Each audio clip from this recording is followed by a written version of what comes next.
So let me talk to you a little bit about the great awakenings that happened here in America.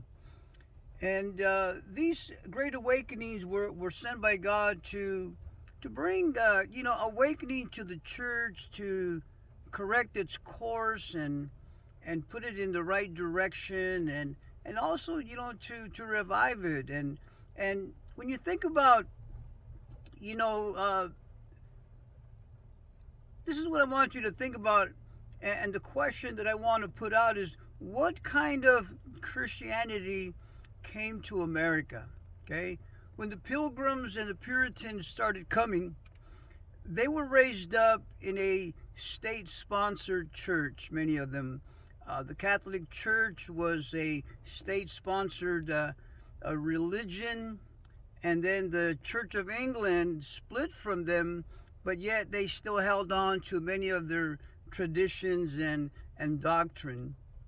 So these believers, so the state-run religion uh, forced people to go to their church, and if not, then they were fined, arrested, or some even killed. And so that was the persecution that they endured. That was, some of them were raised up with that kind of religion, and so they left. And when you think about the reformations in the 1500s, it began to stir up the people that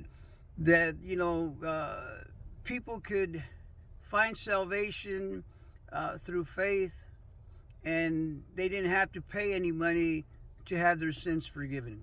Okay, they didn't have to pay penance, and so we don't really know what kind of Christianity really came to America. Did they were they on fire? Did they believe in healing? Did they believe in speaking in tongues?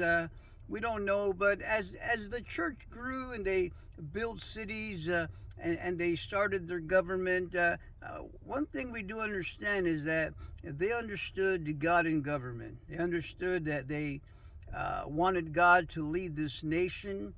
They made a covenant with them, and we saw the results is that God raised up a powerful nation.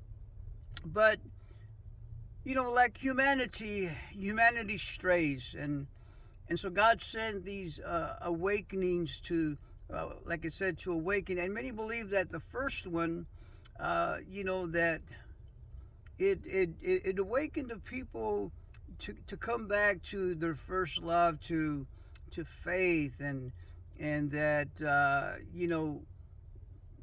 it was faith alone, and and it stirred up. There was great salvation, and people were getting saved, and it beginning bringing the nation to walk with God once again. Okay, because people can over time get rigid, and they stray from doctrine, and they become like Pharisees. And so God has to revive and awaken his people. Many believe that the second great awakening, that that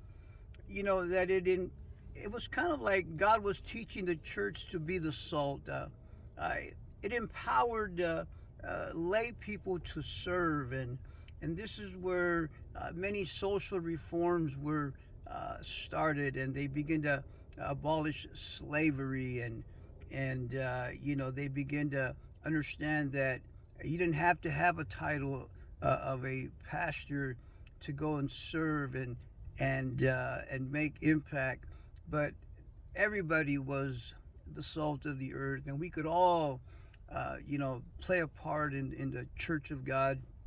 It wasn't just the elites, and so God had to, through time, had to mold and shape and teach the church, and that's what these great awakenings did. They educated, they revived, they course corrected the church, and brought reforms. And then many believe that the third great awakening was kind of like teaching the church to be the light. And in this great awakening, this is where we have many the church begin to get involved in building hospitals, and missions began, and they began a worldwide evangelism, and and so God was, uh, teaching the church, in those days, what it was to be salt, what it was to be true light,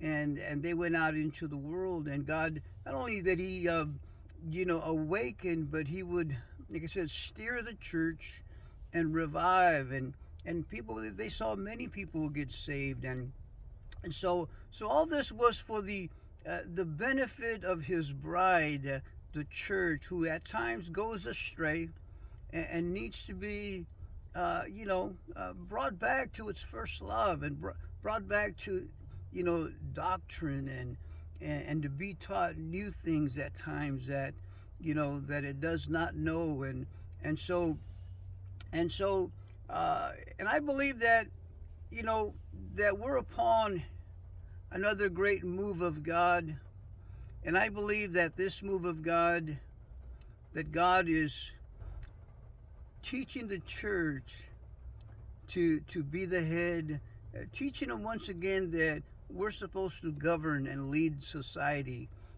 lead government, our people, Christians, spirit-filled believers, because it's through that the believers can make a covenant with Jesus, and bring in the blessing of God. And this is something that in our generation, you and I, we weren't taught that. It wasn't passed on to us. There was a generation that missed this understanding of God and government. Excuse me. And so I believe God's going to not only save and revive, but He's going to teach us to lead once again